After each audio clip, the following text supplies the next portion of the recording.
My point of this is not to make you all depressed.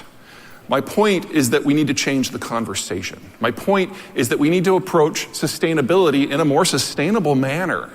Right now, the global norm is that we're going to push for a utopian global organizational structure that has never worked before and certainly isn't going to work now, in order to push this technology suite that we've fetishized that we know doesn't work. We need different green techs. We need better green techs. And above all, we need green technologies that are appropriate for the environment that we are evolving into geopolitically. Okay, that provides some opportunities, right? We have to find other ways to power the future for most countries. Let's look at the green techs, because just like everything else, geography matters. Any area in red is a zone where solar power with today's technology makes both environmental sense and economic sense. Doesn't mean you can go 100%, but you can do quite a bit. If you're in orange, it probably doesn't make economic sense, but it still makes environmental sense. If you're in yellow, it's a wash environmentally, and it's totally not worth the cost. If you're in green and you put up solar panels, you have probably increased your carbon footprint. The Germans have put up, 60 terawatt capacity in the last 20 years, but their carbon emissions haven't fallen. Why? The sun doesn't shine in Germany. So let's look at the same thing. Here it is for wind. Again, red makes environmental and economic sense. Orange only makes environmental sense. Green, luckily with wind towers, nobody puts up wind towers where it's not windy. People put up solar panels where it's not sunny all the time, which makes no sense to me. But at least people in the wind world are smarter about it. Whoops.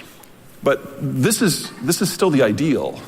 Now you have to remove all land where it's not appropriate. So you're not going to put a wind tower above 10,000 feet. The air density isn't enough to turn the blades.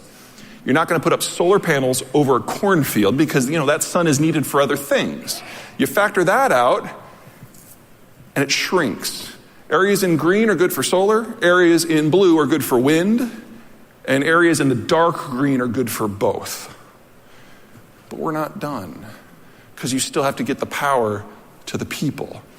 If you factor out everything that's more than 1,000 miles away from a population center, you're talking less than 5% of the population with today's cities can actually go green with today's technology. Now, if you're putting up solar panels in an area that's not green on this, it's not that it's a disaster probably, although if you put up solar panels in southern China or Germany, you're just an idiot.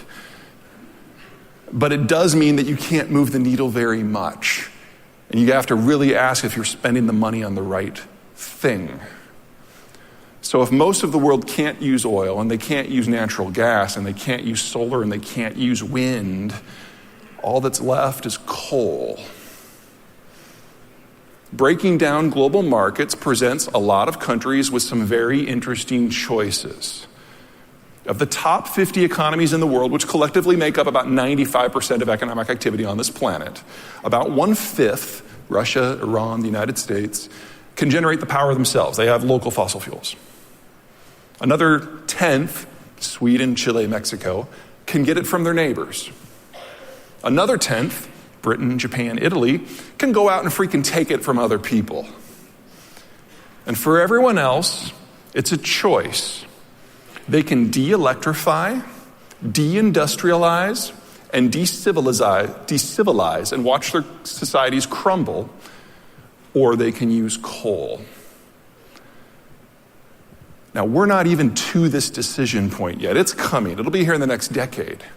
But the Germans have already chosen not even just to go to coal, but to go to lignite.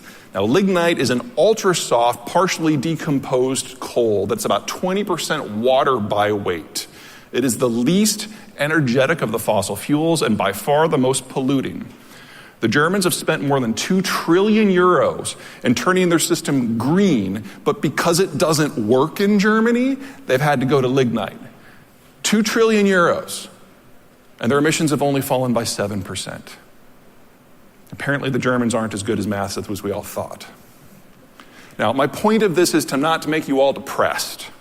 My point is that we need to change the conversation. My point is that we need to approach sustainability in a more sustainable manner.